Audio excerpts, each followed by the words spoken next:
What's going on, everybody? Welcome to your Saturday. I was just telling Matt about our fun with Danny with our countdown music that happens every time we get ready to go live. How you doing, everybody? Nate Luddy with Mile High Sports. Sitting next to me, a man who, my first question, have you ever been hired to play Santa Claus? No, but that's the retirement plan. Is that? Yeah. Just be the mall Santa? Mm-hmm. Just bounce her. You could, I'm telling you, Matt, you could make some good money. Matt Poffel is with me from Old Chicago, but also I want you to shamelessly plug your podcast. I think you need to. I think we need, because I know you say that you have like five.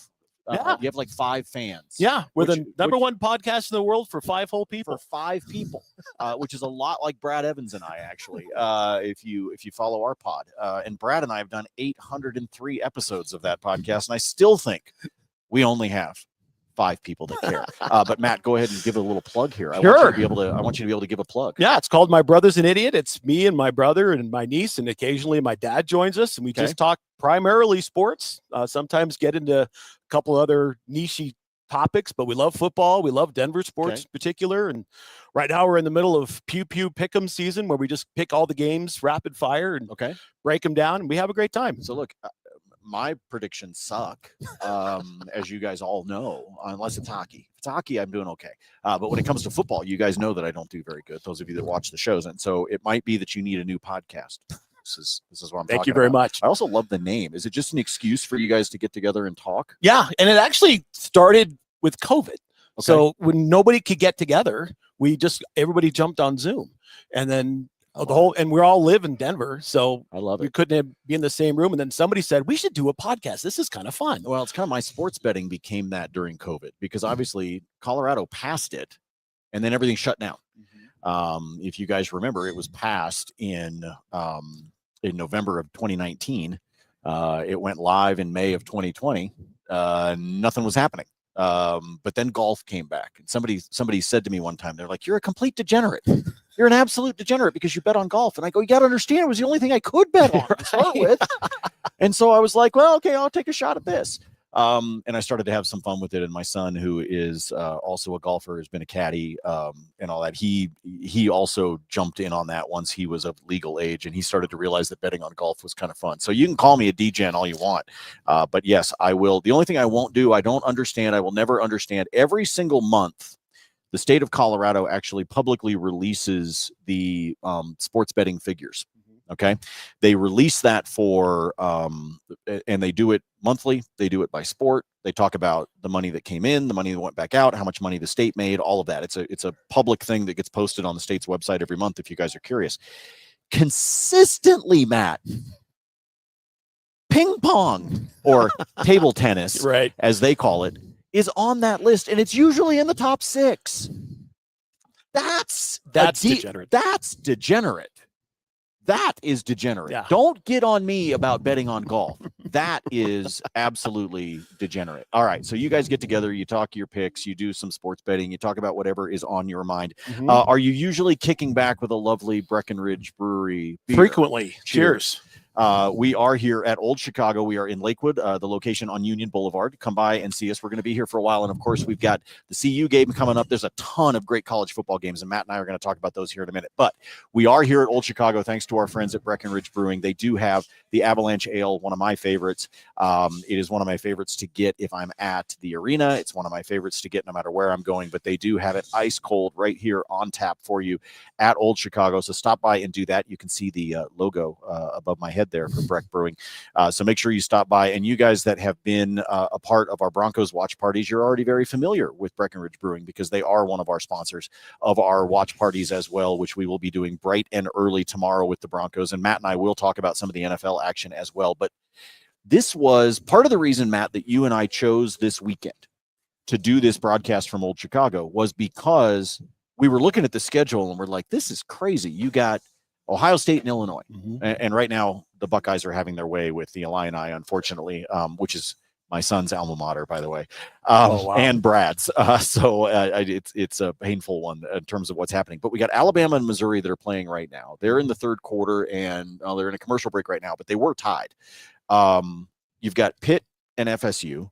We're going to get a top 10 matchup coming up here at 1:30 with Indiana and Oregon. Like, the schedule is just fantastic today. It's a great day. These are the college days that I really enjoy, is when, like, I like when there's a marquee game or there's something you can look forward to in prime time.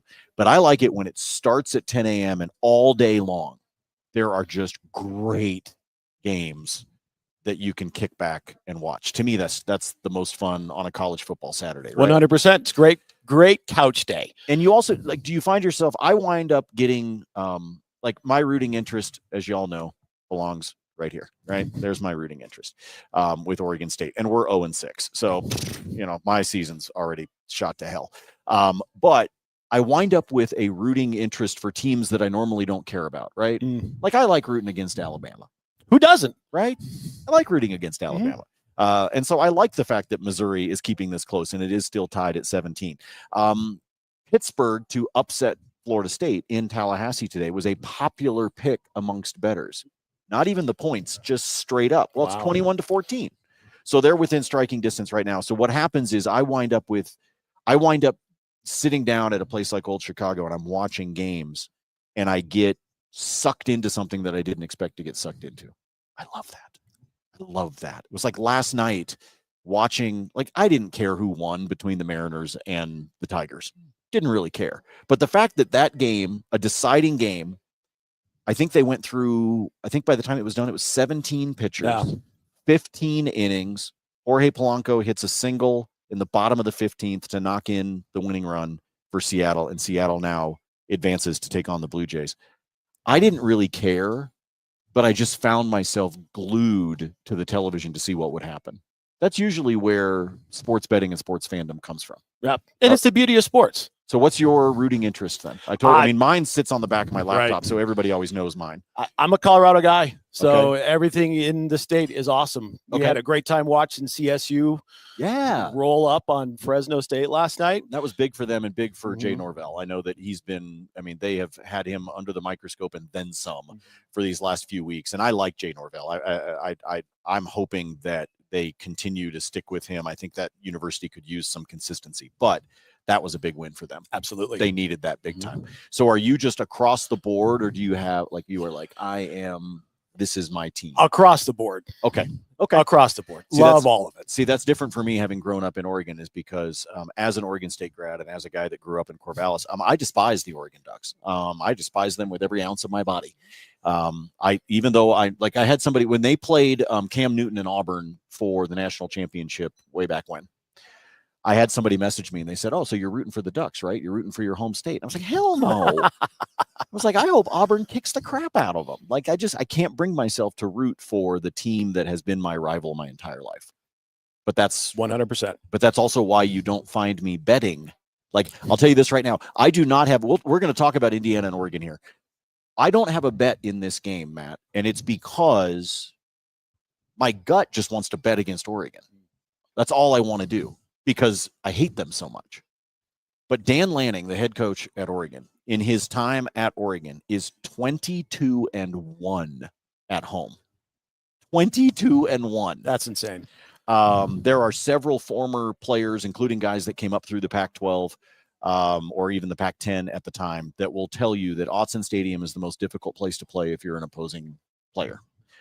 It is designed to be loud. It sits down in a bowl. The students are nuts. It is an amazing home field advantage.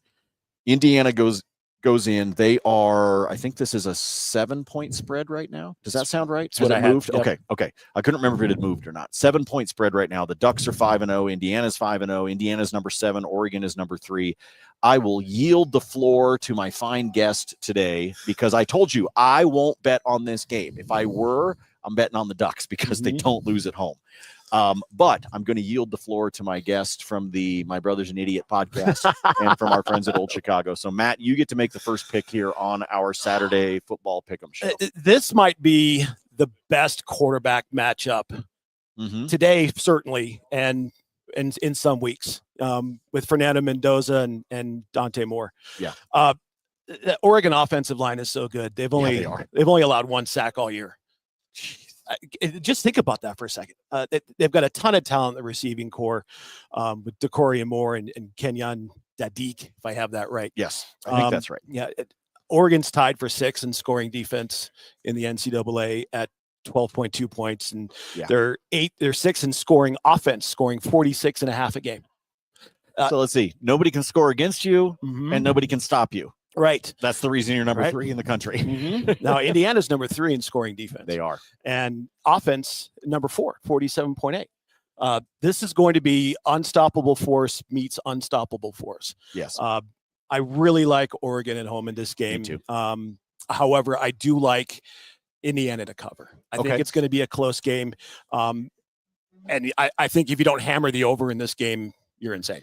Well, I think that's where I can't decide what to do, because the odds makers have set it in such a way that I can't decide, like, is this going to be one of those where there's a bunch of scoring in the first half and then these teams tighten up? And so, do we see 3, 4, 5 scoring drives in the first half total, like not per team, but total? And then all of a sudden there's some adjustments that take place, and then everybody kind of tightens up and puckers up there in the third and fourth quarter, because obviously this is like, Oregon's been good for a while. I'm well aware. Oregon's been good for a while, but this is a chance for Indiana. Like, this is the same way that the Broncos went on the road last weekend and beat the defending Super Bowl champions in their stadium when they had to come from behind. Like, I try to stay away from sports cliches as much as possible, but that was a defining moment for Bo Nix and Sean Payton and the Broncos.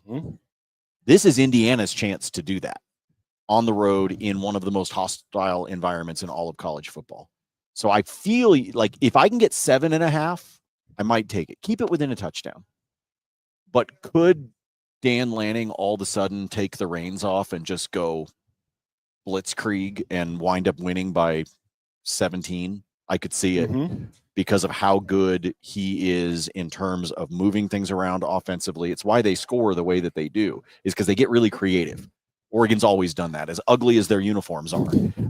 What they have also been creative at is not only getting Nike to give them weird color schemes, but also to keep a defense guessing constantly. So you're right. When we talk about these two unstoppable forces, that's what's going to happen in this game. All right. If I were going to bet, I will agree with Matt on that one. I will follow that one along. The other one that's coming up at 1:30 is Oklahoma and Texas.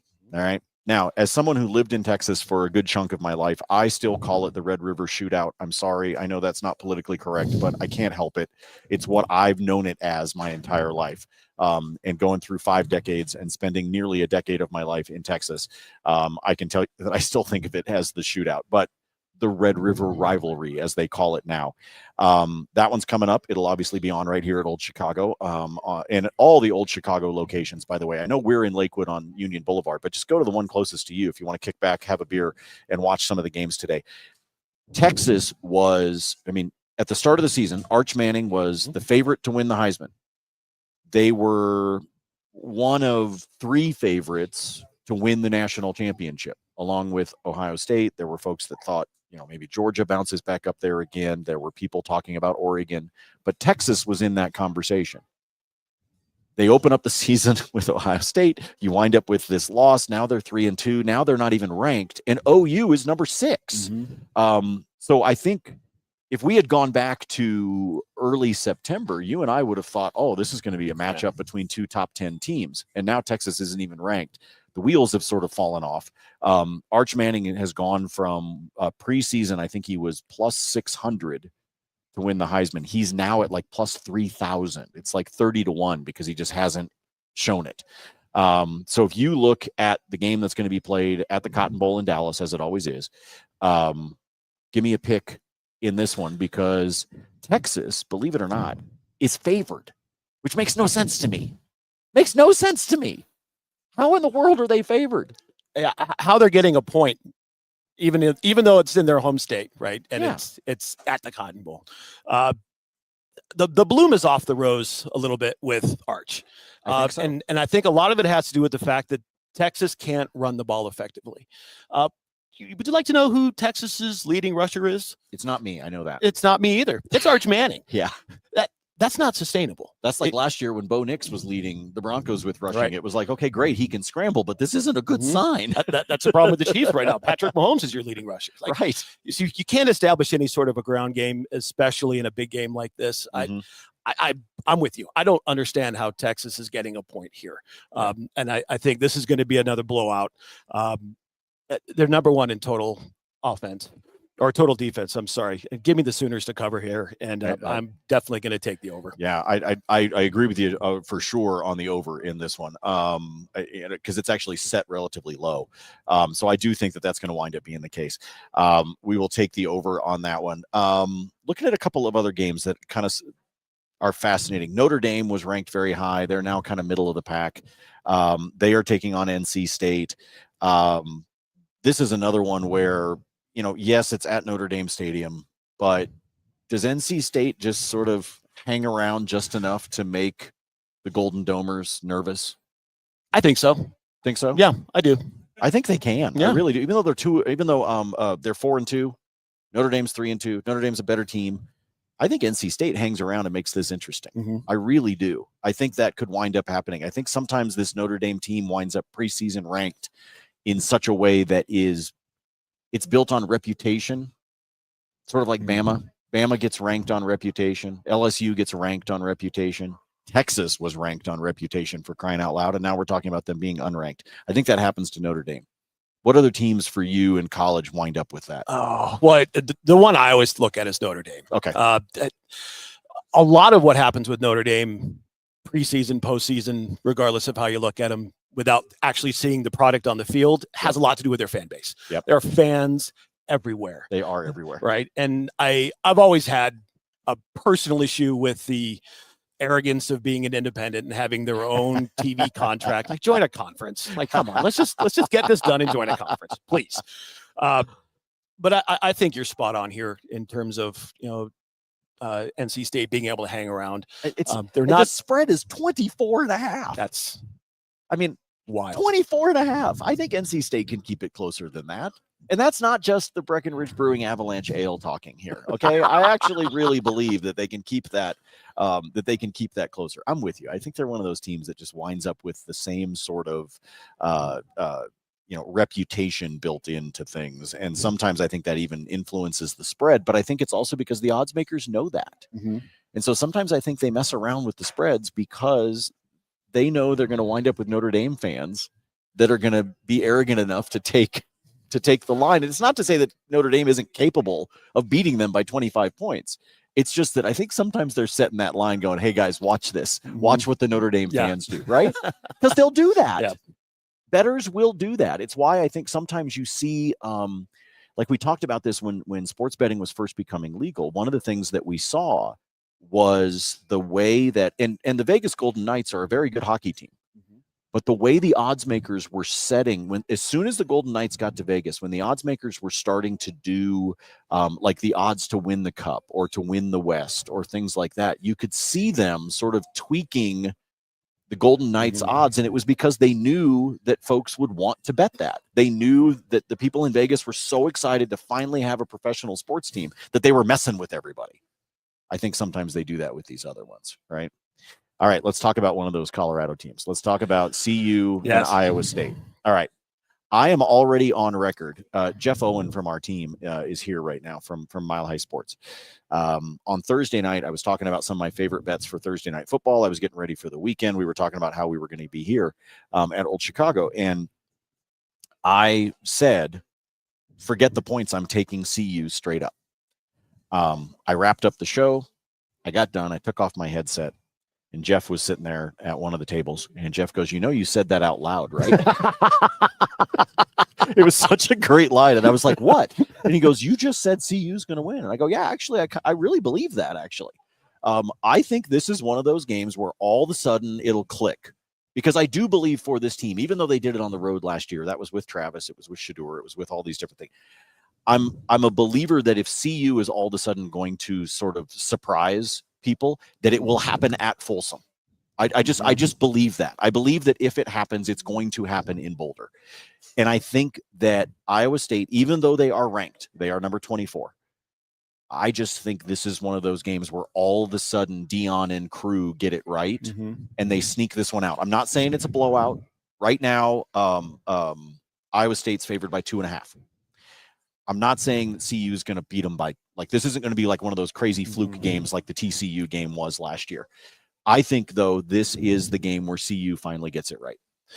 And you mentioned with the Oregon home field advantage. Yep. There's a pretty good one at Folsom, too. Yeah, it's not bad. And it's not just the environment, it's the air. Yes. There's not a lot of air going on at Folsom Field. Not a lot of oxygen. I know. For that I've other climbed team. those stairs, Matt. As I have know I. how it's like young guys like Danny, our executive producer. He can do it. He can do it. He can go up those. He can have like 4 beers. He could have like a backpack with like. He could be like the Hangover. Like he could have a baby in there, and he's going up the stairs like it's nothing. Man, I go up like 5 rows at Red Rocks, and I'm ready to pass out. The air gets to me. Oh yeah, and it gets to these guys, even though they are athletes. Right. And as I was looking at this game, there's one thing. I mean, I could look at stop and scoring defense and all the other things, but the one thing that stuck out to me in this game, Iowa State is 0-2 against the spread on the road this year. CU is 2-1-1 against the spread at home. At 2.5 points. Yep. That leads me to believe it's going to be a super close game.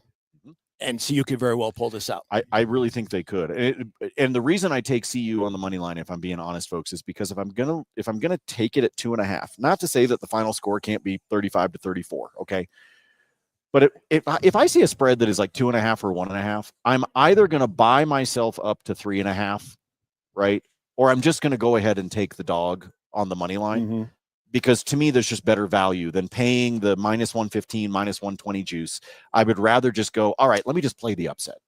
And there's been a couple of times that's bit me in the butt where a game has finished as a 2-point final or a 1-point final or something like that, right? Like, 27, 26, 28, 25. I mean, there's times where it's bit me.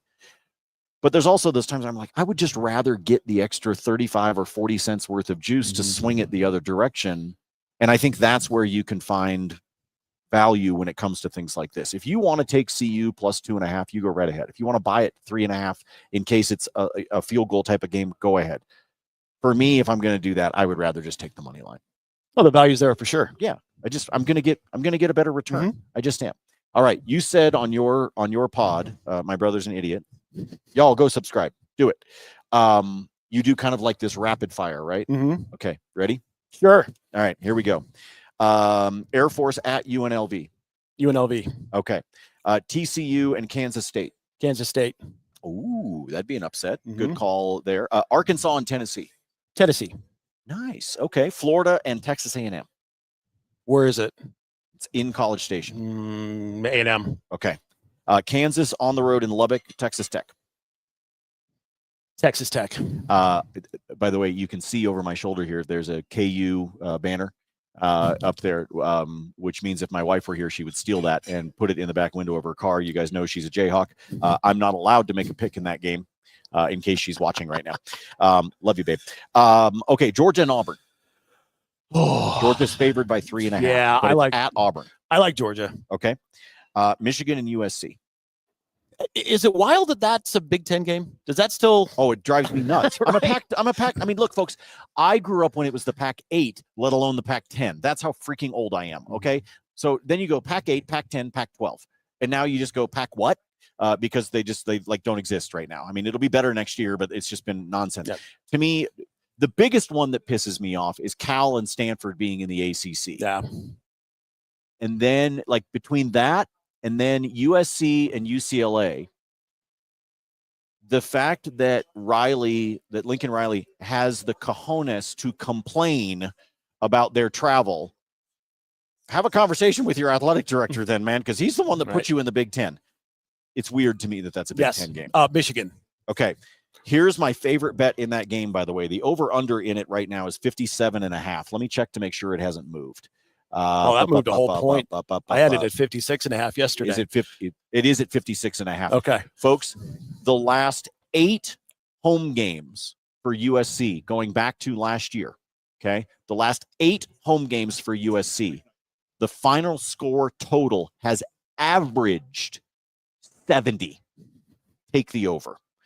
Trust me. take the over. There's just something weird about SC when they're at the Coliseum. Okay. South Carolina catching 9 in Baton Rouge against LSU. South Carolina. I Okay. like those 9 points. Take those 9 points. I don't think that's bad going against the Tigers there. All right, BYU and Arizona. BYU's up to number 18. And that quarterback doesn't look like a quarterback. No.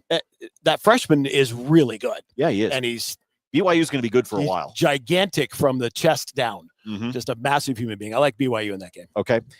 Arizona State has announced that they are going to have to roll with their backup quarterback today in Provo to take on Utah. ASU number 21. They were catching 6 points. And part of the reason that they've been catching 6 points is because there was an expectation the quarterback was not going to be able to play. They just happened to confirm that. I think late last night or early this morning was when they finally officially said that their starter, they're going to have to go with the backup on that one. So I feel pretty good about Utah there. I don't know if I'd lay the points because you never really know with a backup quarterback that a defense doesn't have any film on. But what say you? I'm not convinced that Utah can be consistent. I like Arizona State that game. All right. And then the last one. So I participate in a football pool with a bunch of buddies. There's about 20 something of us in this pool. And the name of the pool is appropriately, There's Always the Hawaii Game. And the reason it is called There's Always the Hawaii Game is because any of you that do sports betting know that when you've got a game that's going to kick off at 10 o'clock Mountain Time in the evening because it's in Hawaii, that if you have had a crappy day betting, or if you've had a good day and you decide you're going to see if you can ride your heater, there's always the Hawaii game. So Utah State is there to take on Hawaii. So I am going to make you make a pick in this game. That's the one. ESPN, by the way, on the website always has to say that kickoff is at 9:59 so that their website algorithm will show it as a Saturday game. Right. Because if they put it at midnight, it tries to put it on Sunday's schedule. That's actually one of the little weird oddities of their website. Traveling to Hawaii is always tough. Okay. Give me Hawaii. Wow. Okay. Here's where I'm going to disagree with him. Utah State, the Aggies, are 5-0 against the spread this season. Wow. They have covered in every single game, and they're only catching a point. So I'm going to take Utah State because they have been so consistent against the spread. Those are the kinds of trends that I want to be able to pay attention to. I can sit here and talk until I'm blue in the face, but do you want to hang around and talk some NFL with me? Absolutely. All right. We are at Old Chicago on Union Boulevard in Lakewood. We're talking about our favorite college football bets. We just put a bow on that. Of course, there's NFL to talk about tomorrow, including the Broncos and Jets from London at 7:30 in the morning. Seriously, 7:30 in the morning. Dang it. And there's actually some other really good games on the schedule. And I believe not only some games that we can talk about, but some player props that we can take advantage of. So we're hanging out here. Come see us at Old Chicago or where any of the Old Chicago 11 locations that you can go find that are closest to you. We are going to take a quick break. We will come right back right here at Old Chicago. It's Mile High Sports presented by Breckenridge Brewing.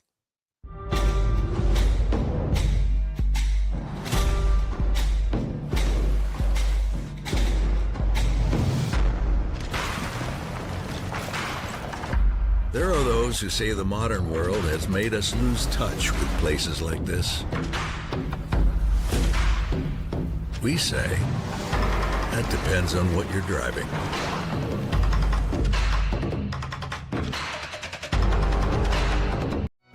When I go to court, these aren't my clients, these are my friends. These are people that I believe in. And they have one shot, just one shot for justice. If they've come to me and we've gotten to trial, their life has been turned upside down in some awful way. And I am their only hope. I need to be their champion, to quote Prince Oberyn from Game of Thrones. They need someone in this trial by combat that can fight for them. I'm all they have. So if I haven't put the time in, if I haven't trained, if I haven't humbly looked in the mirror and thought about ways I can be better, and I don't present my best self in court, then I failed them. And that's what motivates me as a trial lawyer, because when this is over, that client goes home. And if I haven't done my best for him, I haven't been his champion, then I've failed.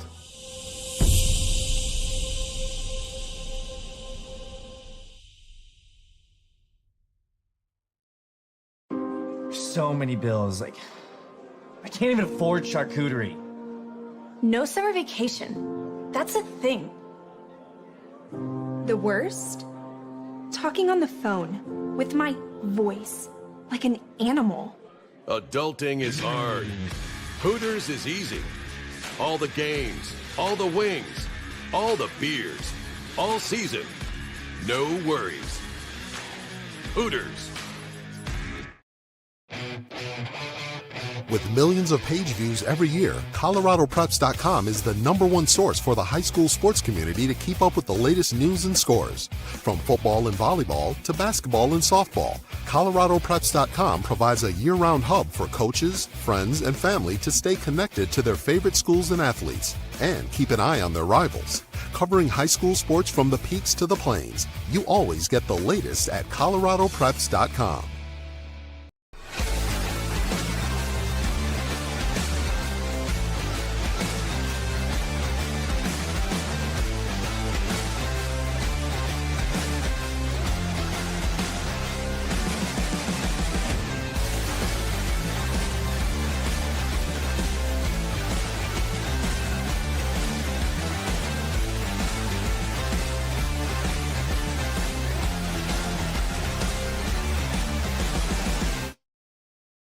I'm not going to lie. We took a break so that Matt and I could have some of our beer.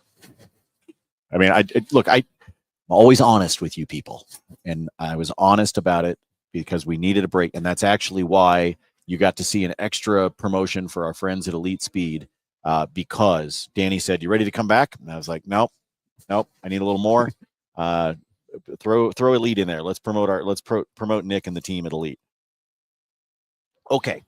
We got our college football out of the way. This is Matt Poffel, by the way, from Old Chicago and from the My Brother's an Idiot podcast, where they talk about sports, they talk about bettings, they make their picks, they talk about food, and probably some family fights, things that are awkwardly discussed on the podcast instead of around the Thanksgiving table. Mm-hmm. Is that accurate? Yes. Okay, good. I just want to make sure, I think that's like, I don't know that I could ever do a podcast with my sister.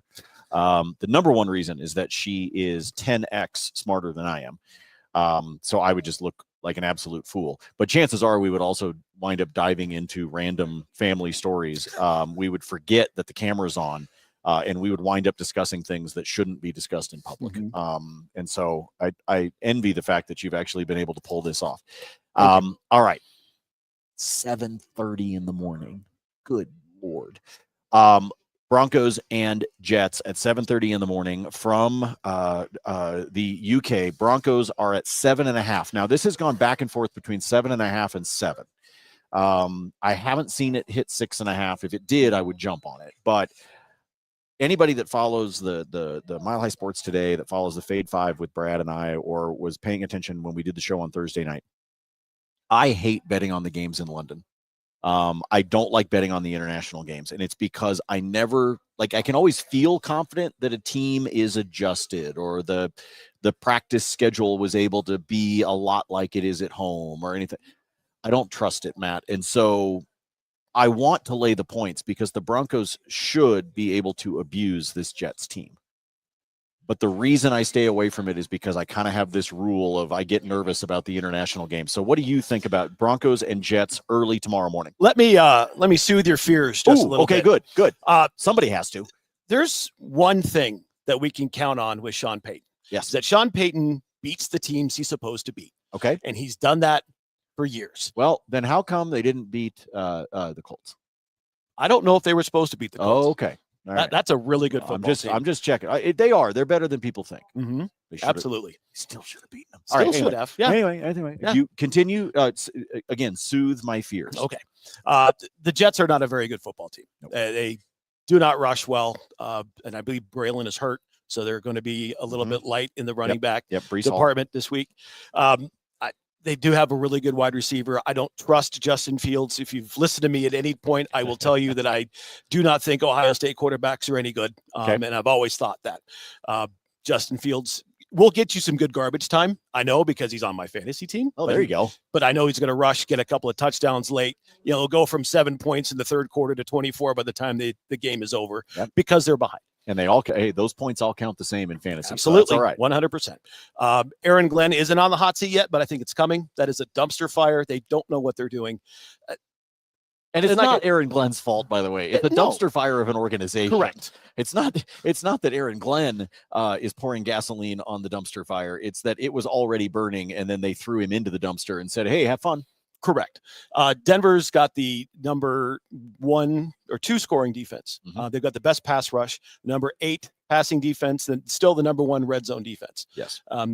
Again, we talked about unstoppable force and immovable object. We had that in the first quarter against Philadelphia. First time in the red zone that they didn't score, that Denver did that. Yeah. Look for Nick Bonito to physically eat Justin Fields. And this is going to be Denver covering.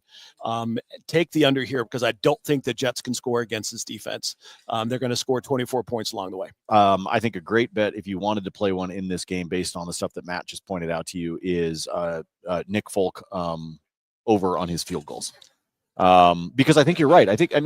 Look, the one thing that can make the Jets dangerous, and I said this earlier this week, the fact that the Broncos are coming off the game against Jalen Hurts in Philadelphia back to back with Justin Fields and the Jets is actually beneficial, because we've watched, if you watch the all 22 film, or if you even just go back and watch the games that the Broncos have already played, including the game last weekend against the Eagles, and you just watch that pocket collapse.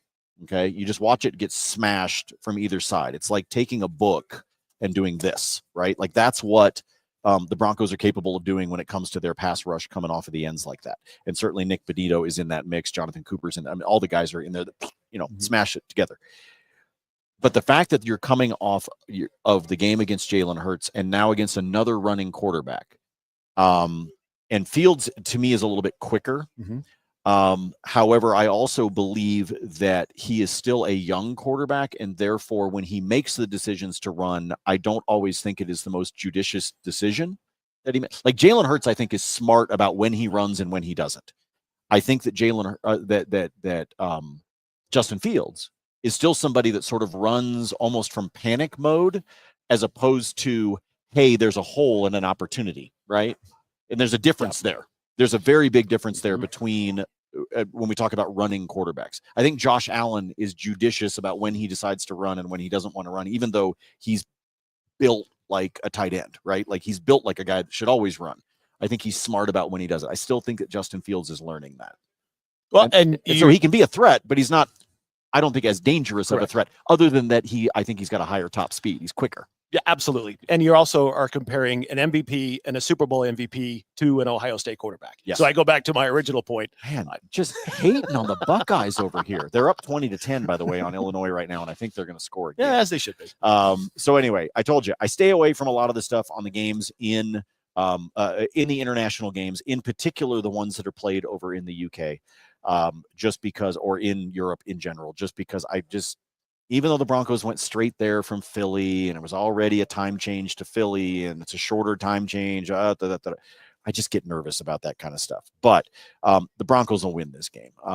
The only way the Jets come out on top is if the Broncos actually beat themselves. Got to get past the penalties. Can't keep having a dozen penalties constantly. You got to get past that. But I do believe that the only way they lose is if they screw up. Not that the Jets do something that we didn't see coming. I don't think Aaron Glenn and that organization, especially with Allen hurt. Yes, Breece Hall's a good back, but they don't have the two backs anymore. Now they have to rely on Hall. So I think they're going to be in trouble. All right, let's talk about a couple other interesting games here. The Chargers and Miami. So you got to go down to South Florida for this one. That's where the Chargers will be. I shared this stat earlier this week. I found this fascinating. After the hot start that the Chargers had, Pro Football Focus says that the Chargers' chances of going to the playoffs with a win tomorrow, 78%. If they lose, 48%. This is, you want to talk about a pivotal game. If you take the numbers crunching and the algorithms and all that kind of stuff with Pro Football Focus, they believe that's how important this game is to the Chargers, that they go from being from having an almost shoe-in to make the playoffs to having less than a 50% chance. That's wild. That's absolutely wild. It's such a pivotal game. It's huge for them. I think Miami's kind of a mess right now. We know they've been talking about McDaniel being on the hot seat, but the Chargers, after that hot start, have started to look a little shaky. So where would you go on this one with your bet? It is, hold on, let me make sure I've got it. It is the Chargers -4.5. Yep, that's what I had last night. Chargers are beginning to charger, but it's not completely their fault. They are as beat up on offense as any team as I've seen in a long time. And that includes Detroit last year. Too many injuries on the offensive line. They're without their 1A and 1B running backs. Both of them are going to be out for this game. I'm never a huge fan of a team going to an opposite coast, especially going west to east. Yep. Absolutely. Miami does play pretty well at home. I think they're going to be upset about the way the game ended in Carolina and the way they gave that game away. McDaniel is coaching for his job. I do love me some Mike McDaniel, but I think he's absolutely on the hot seat. This isn't going to be a really fun football game. I definitely think with the offensive line, ugly. Yeah. Oh, it's going to be awful. With the injuries on the offensive line, I think the Chargers are on their third or fourth left tackle. Yes. And on their second or third right tackle. When Joe Alt got hurt, that really, that's a problem for them. Absolutely. I would look for Nick Chubb to go over the half a sack in this game. I think good call. Or not Bradley Chubb. Chubb. Nick Chubb's a running back. I mean, if Nick Chubb gets a sack, that's pretty impressive. Yeah, especially since he's on a different team. Yeah, I mean, if he decides that, and Houston's on a bye. So, I mean, if he gets a sack this weekend, holy cow. Wow. Yeah. Anyway, go Hey, ahead. that man Bradley Chubb. Yes. Yeah, Bradley Chubb is going to go over the half a sack.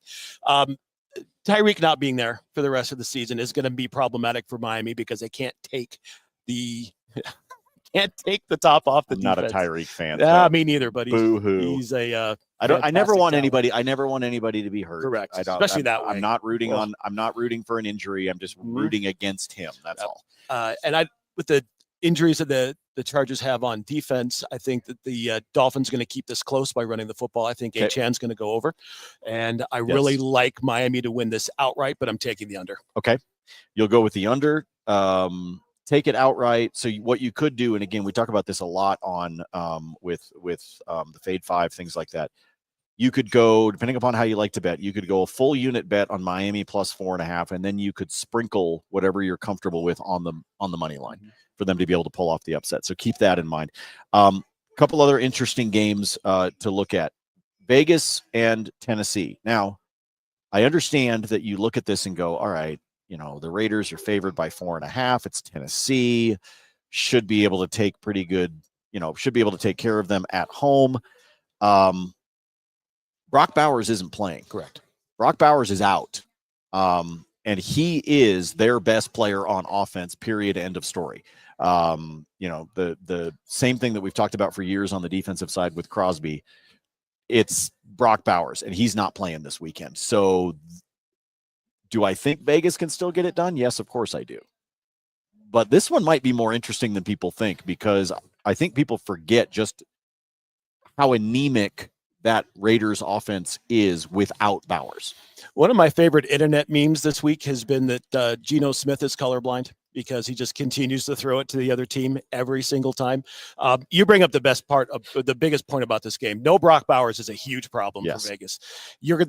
Tennessee is going to take away Ashton Genty. He did have that great game a couple of weeks ago, but when he's the focus of the offense and the only real offensive threat, I don't fear anything else about this Vegas football team. Tennessee won a game in the weirdest way imaginable last week. Goodness, I know. I think 20 of 22 people actually touched the ball on that last fumble that ended up as a touch. I mean, that was as wild a play as I've ever seen. And can we please stop dropping the ball before we get into the end zone? How many times are we going to see that? Our good friend Vic Lombardi said that multiple times on social media last weekend. He was like, how many times does this have to keep happening for you guys to stop being stupid? Right. And apparently we haven't reached whatever that threshold is yet. It's going to keep happening. We haven't. Oh my gosh. It was just DeMercado. What an idiot. Anyway, it's like, here I am like berating NFL players when, I mean, look at me. I would never play a professional sport of any kind. I will say this because I like to give some advice when it comes to not only some player props, but some DFS or fantasy things for you. If you are a fantasy player who has Brock Bowers and therefore you need some help on the tight end position this weekend, two names that I absolutely love if you're looking to be able to plug in. They may be available in your league. They may not be available in your league. It's going to depend on your depth and all of that. Number one on my list is Tucker Kraft of the Green Bay Packers. Cincinnati gives up the most points to the tight end position in fantasy. No one is more generous to the tight end position than the Bengals. That is who the Packers are taking on this weekend in one of the afternoon, one of the 2:00 games. So grab Tucker Kraft if he's available. The deeper play, if Kraft is not available for you, is Hunter Long of why am I all of a sudden drawing a blank? Of help me, y'all. Somebody inject this into my brain. Hang on a second. I'll find it. Jacksonville. Sorry, Jacksonville, because Brenton Strange is on the IR. Yep. I knew it would come to me because Brenton Strange got put on IR. So it's Hunter Long with Jacksonville. The reason I like that one is that Seattle is number 3 in terms of points allowed to the tight end position. So Hunter Long is the other guy that you want to keep an eye on because Seattle is very generous there. You talk about defining wins, Jacksonville pulling it off against the Chiefs. Absolutely big moment for that organization, especially to have done it at home. And a big moment there for Trevor Lawrence. I'm a Trevor Lawrence guy. I like him. I've always believed that he is better than what we've seen so far in the NFL. He's just a product of where he got drafted. And so many quarterbacks that happens to. I wish the NFL would stop failing young quarterbacks because there's been some really talented kids that have come into this league that have not had success because they didn't have anything put around them. No, look at David Carr, who set the record as a rookie for the number of times he was sacked in Houston. Right? I mean, things like that. It's like you're not, and I'm not saying that David Carr would have turned out to be a Hall of Fame quarterback, but he sure as heck wasn't going to wind up being that, getting stuck in Houston with no offensive line, nobody to protect him, running for his life, spending most of his time on his butt. And that's no way to live. No. And Trevor Lawrence has not been able to be developed from a quarterback standpoint. And so I think that was a big win for him. I'm really happy for him. I think he does a good job as a leader. If you watch some of the things when they're not doing the plays, the way he talks to the offensive line, the way he talks to the other guys, I think he has a lot of good leadership skills. And so that was a big one. That said, I do think Seattle's going to go in and beat them. I think they will go on the road and beat them. I think Seattle pulls it off. Jacksonville might be able to ride the high. It's only like a point spread, I think. I'm sorry. Yeah, it is. Seattle is favored by 1.5. They were originally catching 1.5 at the beginning of the week.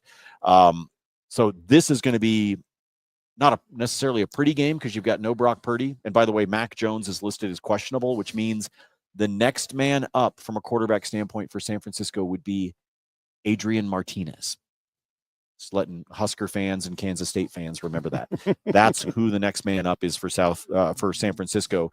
If either Mac Jones can't go, and it looks like he is going to play, or if he gets hurt. Because remember, he's listed as questionable because he's got like all kinds of leg things going on that are driving him nuts right now. San Francisco and Tampa. We were just talking about Mac Jones, Brock Purdy, all of those guys. Baker Mayfield's being talked about as an MVP, Matt. And I hate that. Why is that? I've never been a Baker guy. I think. Okay, that's fair. Baker reminds me of he's a bit of a front runner. I think he's writes checks sometimes with his mouth that he can't cash. Oh, physically. And it does get tiresome. And that's what he's good at. I saw something the other day that said that Baker Mayfield is the Tom Brady of Johnny Manziel's. Okay. I like that. I thought that summed it up perfectly. Mayfield is he is like a cocky wide receiver personality inside a quarterback. He's Terrell Owens. He's Ocho Cinco. He's that with the way he runs his mouth. Because most of the time in the league, it's wide receivers that are doing that, not quarterbacks, right? But Tom Brady, Manziel, good God. Like, I can't believe folks, this is what you get when we show up here at Old Chicago with Matt, with our friends at Breckenridge Brewing. You get a Johnny Manziel reference. I did not have that on my bingo card. I know that Danny didn't have it on his bingo card. And probably none of you at home did either. We had a Johnny Manziel sighting, or a reference. Let's go to the Sunday night game because we're coming up to the top of the hour. We're going to let everybody go here and get ready for the 1:30 games and watch the end of the early games. Detroit and Kansas City. Kansas City started off the season, frankly, kind of the way I thought they might.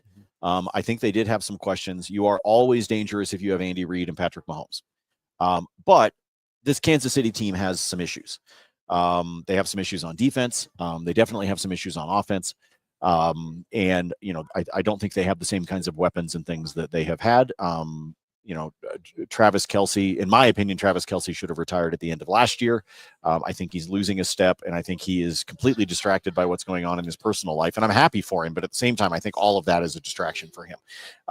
Anyway, I digress. This game is both of these teams can make a statement. Mm-hmm.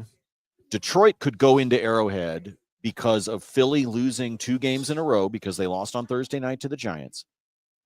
Detroit could come in there and make a statement of, we are now the team to beat in the NFC.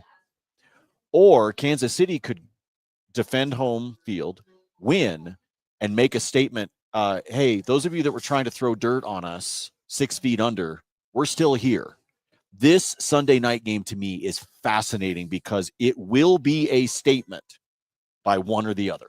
Oh, 100%. And is there a more perfect head coach in the NFL than Dan Campbell for the Detroit Lions? Oh, he fits the team. He fits the city. He fits the blue collar mentality of that part of the country. He fits perfectly with the Detroit Lions. That is the NFL equivalent of a perfect Hollywood casting, right?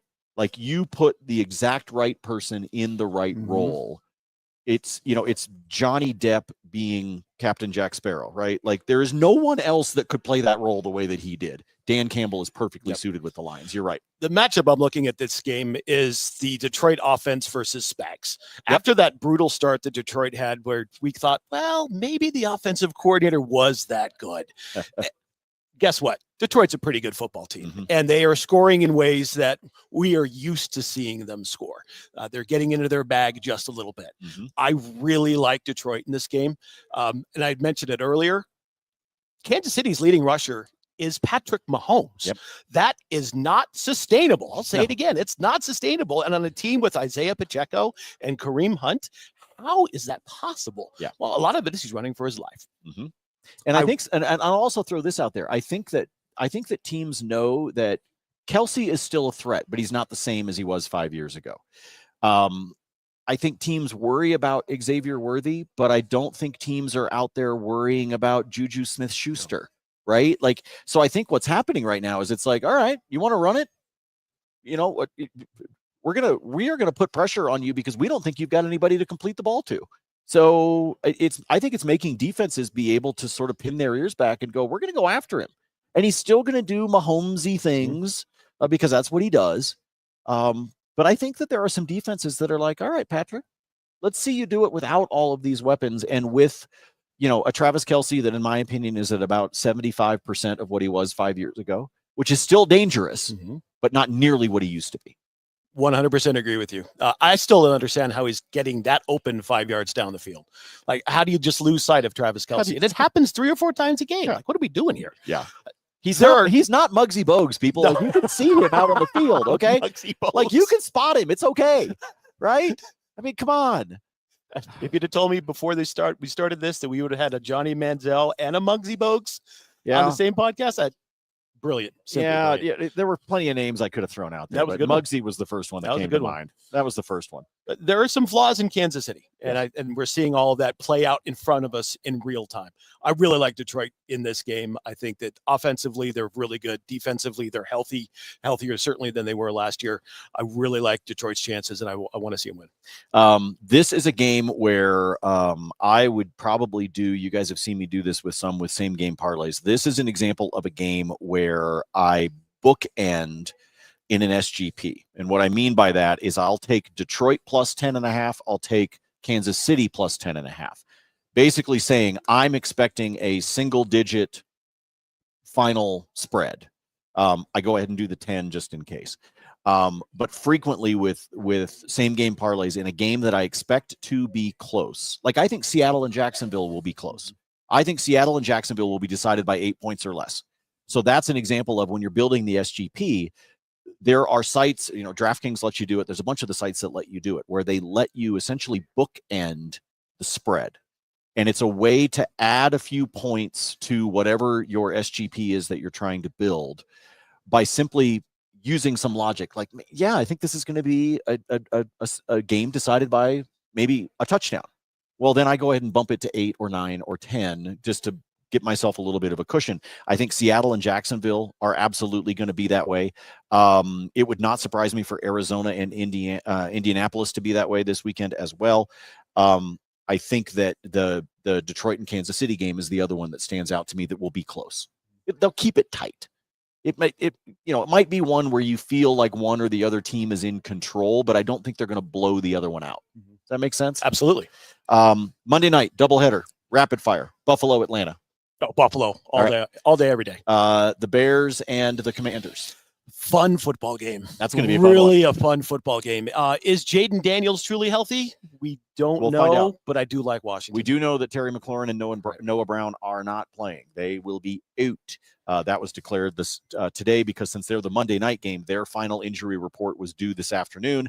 That was released. We know that Terry McLaurin and Noah Brown will not be playing for the Commanders. But you're right. It's like, where's Jaden Daniels at? Where's the rookie of the year from last year that was able to eclipse what Bo Nix did and what Brock Bowers did as rookies to be able to have the offensive rookie of the year? And he deserved it. But you were still talking about there were 3 phenomenal offensive rookies last year, not the least of which was Bo right here in Denver. So we're hanging out at Old Chicago in Lakewood on Union Boulevard. We are here courtesy of our friends at Breckenridge Brewing with our Avalanche Ale. Cheers. Which you can get nice ice cold right here on tap. You know all about the food. You know all about the pizzas. You know all about the pasta. You know all about the cold beers. You know all about the TVs, which you can't see because YouTube gets mad at me. I told you guys this on Thursday. YouTube sent us, Danny can back me on this. YouTube sent us an email because they basically thought, like, okay, so I'm doing Thursday night. We're doing Thursday night bets. And we got a big screen behind us. And it was the Amazon pregame show. I didn't even realize this. We got flagged and I got a nastygram from YouTube because they thought I was like one of these like underground Russian people trying to like pirate the broadcast out for people to watch. No, it was just on. Like, I didn't even think about it, that it was behind me. And we got this like very legalese worded, and I was like, oh my gosh, it was totally an accident. Like, it just happened to be behind me. And by the way, it was the pregame show. It's not like I was showing you anything, Oh my gosh. Like, they sent us this nastygram. And then like the people on our team, they were all freaked out about it. Like we were going to get our YouTube channel shut down and all this. I'm just like, look, I'm just the idiot that had the big screen behind me. So that is the reason why Matt and I are facing this way, because we've got the TVs over here. We've got all the college football on for you. So make sure you come here on Union Boulevard or go find any of the 11 Old Chicago locations that you can kick back and relax. Matt, this was fun. Thanks for inviting us to come out. I appreciate Katie and Big Will and the entire team at Breckenridge Brewing for having us out. And folks, I tell you this all the time. If you enjoy the shows and you enjoy the fact that we get to sit here and have some fun with you, with all of our different partners like Breckenridge Brewing or Breck Distillery or Old Chicago or any of these, even if you can't make it out today, come out and support these guys, because that is how we get to do what we do for you at Mile High Sports. And we also have a lot of fun. We've got some great partners that we are really happy to be partnered with. And so do us a favor and support those folks as well.